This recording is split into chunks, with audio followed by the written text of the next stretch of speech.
Our next speaker is another kind of hero, Tom Gros. If you come up here.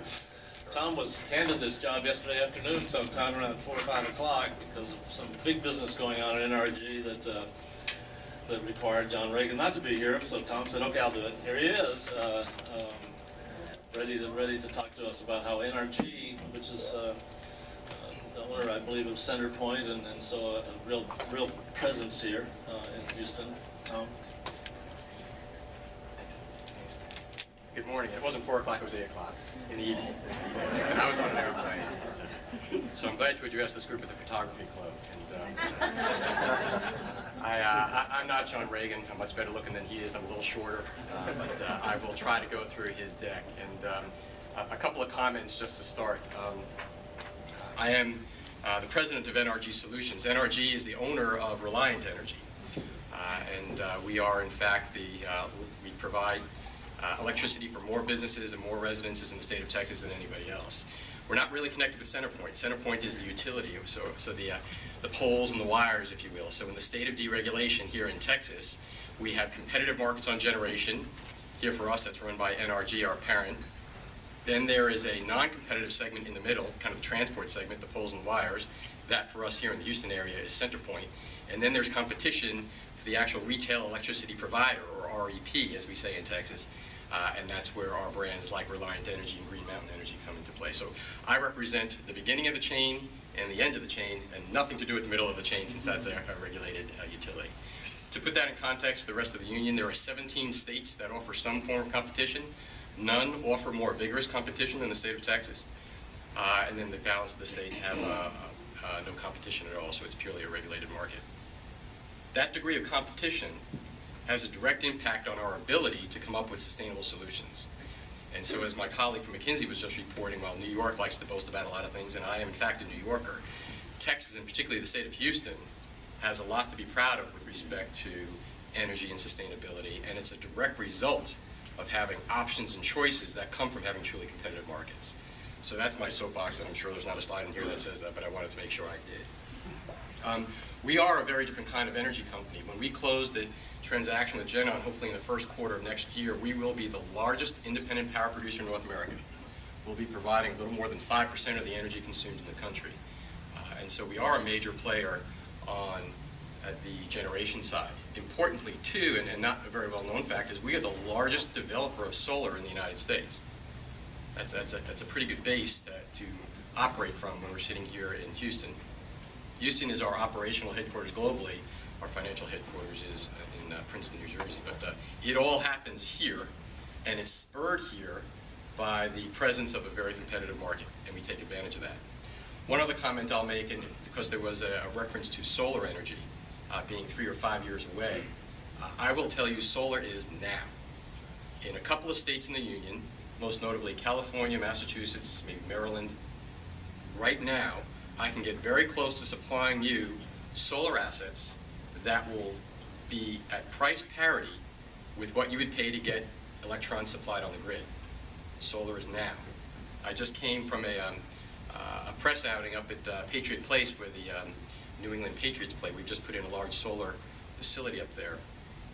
The panels that we put on that roof, to put this in perspective, that's the newest power plant in the state of Massachusetts. We basically, once you do all the permitting and the structural work, we assembled it in 2 weeks. And there are 2,457 panels on that roof, and those panels are 20% efficient. So that means for every 20 photons or energy that comes through light, we get 20% of that gets converted directly into electricity used in that building. And that's done roughly now at about $1 per watt. When Jimmy Carter was in office, I think we were looking at $20 per watt. That price is now falling 10 or 15% a year. So solar is now. It's not necessarily now in Houston or the state of Texas for 2 reasons. One, the price of grid electricity here is so low. Solar can't necessarily compete with that just yet. But in states like California, where the price is high, we compete today. And the second thing Texas doesn't yet have, even though it has a very vigorous competitive market for electricity, we don't have a vigorous market for renewable energy certificates that allow some additional degree of revenue to come into the equation. But again, solar is now, and we are clearly a company taking advantage of that, although not necessarily in Texas yet. It is just a matter of time. It's inevitable. The tipping point has already been seen in a few states. Texas will be among those states that comes in the next few years, but solar is absolutely now. With respect to other forms of generation, NRG, our parent, you can see we're pretty well spread out. About 24,000 megawatts of generation, about 14,000 of that here in the state of Texas. Number 2 generator in the state. And it's a very broad blend, but as my colleague again from McKinsey was pointing out, a good amount of that comes from natural gas. And the part that doesn't, over there in yellow coal, we've actually cut our North American greenhouse gas emissions in the last decade by 50%. So when you talk about sustainability, it does start with us, or we have the view that when we talk about sustainability for the communities we serve, we look first at ourselves. And we've done that by investing billions of dollars over the last decade to cut our greenhouse gas emissions in half. So I would argue that our coal plants that we have here, including serving some of the residents right here and businesses in the city of Houston, are among the cleanest coal plants on the planet. We also run South Texas Project, large nuclear, 2 vessels there. And so we actually have a complete portfolio which allows us to be sustainable. Wind, other assets too, which I'll go through. But the fact is no one of these is sufficient to have a truly 24/7 generation capability in any major city. What you need is a portfolio. And what we've tried to do is create the cleanest portfolio we could, going from solar, nuclear, wind, all the way through natural gas, coal, and crude oil products. Again, I talked a little bit about that generation. Right here, surrounding the city of Houston are, again, among the cleanest coal-burning plants anywhere on the planet. And then, of course, nuclear and natural gas fired. I would argue, given the price of natural gas right now and the technology of natural gas-fired turbines, here in the state of Texas, natural gas is already the fuel at the margin. Across all, at least the lower 48 states, that's largely true. It's become more true over the last couple of years. Any new plants that get built will almost certainly be natural gas fired. That's also good for sustainability.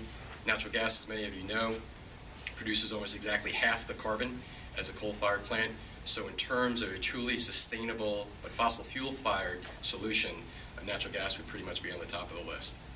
A couple of other innovative things that we have done to deliver some degree of sustainability. How do you get people to go on mass transit when they have to wait in 110-degree heat? Well, what we've done in Phoenix is installed bus shelters that are cooled. The shelter knows when a person's sitting there. Those shelters in many cases happen to be right above pipes that carry chilled water or chilled air for some of the thermal solutions we provide for the city of Phoenix. So we basically have little vents similar to what you have on the dashboard of your car, so that when you sit down and wait for the bus, you're not baking in the sun. You're actually quite comfortable. It makes you a lot more receptive toward going on mass transit than you might otherwise have been. It's a pretty innovative solution. They tell me Phoenix is a dry heat. I'm not sure I would agree with that. It's just freaking hot. And to get on a bus and sit there and maybe wait for 10 or 15 minutes is kind of nice to wait. So that's another combination of energy efficiency. It's only used when somebody's actually right there, and transport efficiency. It's the combination of the two. I think something like that would be pretty cool here too in the city of Houston. All these solutions I'll run through really are a combination of things, but mostly it's a combination of brains. We have all the assets. It's how we use them. It's how we analyze them. It's how we mitigate the risks, whether it's market risk or price risk or operational risk. All these things are part of the equation. So you need the hardware, but you also need the economic justification to do it, and you need to be smart about the way you package them all together. So I want to take you through a couple of other tangible energy solutions that really enable these choices. And again, many of these are applicable right here in the city of Houston, but we are, at this point, a truly national firm, so I'll steal some examples elsewhere. The first examples that I'll steal elsewhere are some of the really cool solar technologies. Again, solar is now. I'm going to point first to the middle one here, which you can't read it because it's entirely too small, but it's called Ivanpah. It's not that far out of Las Vegas. That is the largest concentrated solar plant on the planet.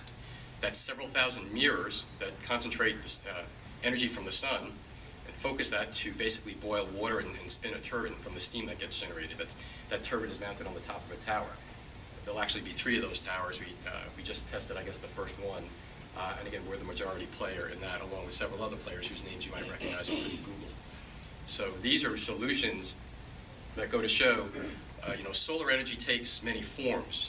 Probably the most efficient for being very near a city is photovoltaic, or the panels that convert that solar energy directly into electrons. But there are other forms of solar energy, like concentrated solar, where if you have cheap land, it might make even more sense. And again, we're a leader in this. All the way on the left there is the photovoltaic solar plant in Blythe, California, one of the largest conventional PV plants in the country. We also run that one. And we go all the way down to distributed solar, including on some schools and things like that. You might have also heard, I mentioned Patriot Place before. We've installed a number of solar facilities at NFL stadiums. And we've done that because it makes us money, it makes electricity, but it also makes a statement. And we are trying to convey to people the importance of thinking about energy in a very different way. And that's why we have the solar ring at MetLife Stadium, the solar spine at Patriot Place. We have the largest solar array in view of the U.S. Capitol building, actually at FedEx Stadium where the Washington Redskins play. The Philadelphia Eagles are about to have the largest solar array in the NFL. It's a 3-megawatt array, and there's another player on the West Coast we'll announce in the next couple of weeks. So we have paid special attention to not just talking about it, but doing it, and doing it in a way that makes a statement so that everybody can see what we're doing. Wind technology, also important, but I have to say it's probably a less significant solution in our portfolio right now.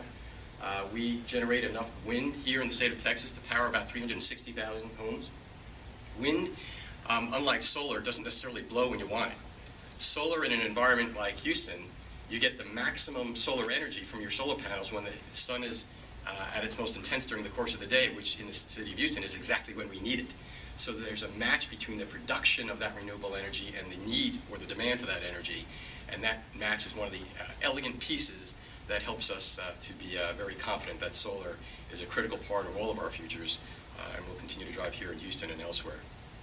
Natural gas, again, the cleanest burning fossil fuel at its current price point is extremely competitive. And we've done a lot, the industry has done a lot to make this by far the most efficient, the most clean, the most reliable form of fossil fuel that we can possibly use to help create a sustainable future. Nuclear generation, also a great part. Economics there are a little more challenged, particularly given the recent tragedy in Japan. We, in fact, had in front of the Department of Energy a permit application to expand our nuclear generation at South Texas Project, and we pulled that, having invested several $100 million in the initial engineering, but realizing that the economic picture changed dramatically following the tragedy in Japan. So unfortunately, I think we're in a bit of a wait-and-see pattern on this, but I do view, and we do view nuclear generation as a key part of a sustainable future. It doesn't emit anything, and done correctly, as we have consistently done it correctly, it's a wonderful part of the portfolio of energy generation for certainly any major city. The other thing that we've done and taken the lead on is carbon capture. So at one of our plants right here nearby, the carbon that comes out of the flue, we re-inject in the ground where it helps to drive oil coming back out of the ground, and then the carbon stays in the ground. So it's carbon capture or carbon sequestration. You've heard these things before. We're actually doing it, and we're doing it right at our power plant that happens to be adjacent to a crude oil reserve. So this is another great combination. We've had all these assets for years. It's more brains that I think are required to figure out how to make it work in particular places. We're doing it not just on paper, we're doing it at one of our plants in combination with partners and also some support from the federal government to prove that this technology works. Combined heat and power, we also heard that before. The efficiencies coming out of the current technology for combined heat and power now get us near 80%. That is phenomenal efficiency. So the old gas plants that we had decades ago, you'd burn the natural gas, it'd spin a turbine, it'd generate electricity, and all the heat would go up the flue. Combined heat and power, or cogeneration, takes the second half of that energy, the heat, and it uses that to do additional work, whether it's to turn an additional turbine, provide heating or hot water, or through reverse absorption, even cooling. There are lots of different technologies. The current technology is unbelievably efficient. And again, that's the cleanest burning fossil fuel. Our latest project here we just completed, Princeton Hospital. So this is a facility that, like a lot of the businesses represented in this room, cannot afford to be without power. And they wanted it to be at a price that was competitive with the price they could get on the grid, and they wanted backup generation, and they wanted it to be clean as part of the community. And so that, for them, ended up being a combined heat and power plant that we both own, operate, and will maintain for them for the next few decades. The other part of sustainability, actually, that people don't think about a lot, is backup generation. During Hurricane Ike, at my house and many houses here in the Houston area, we were without potable water for 15 days.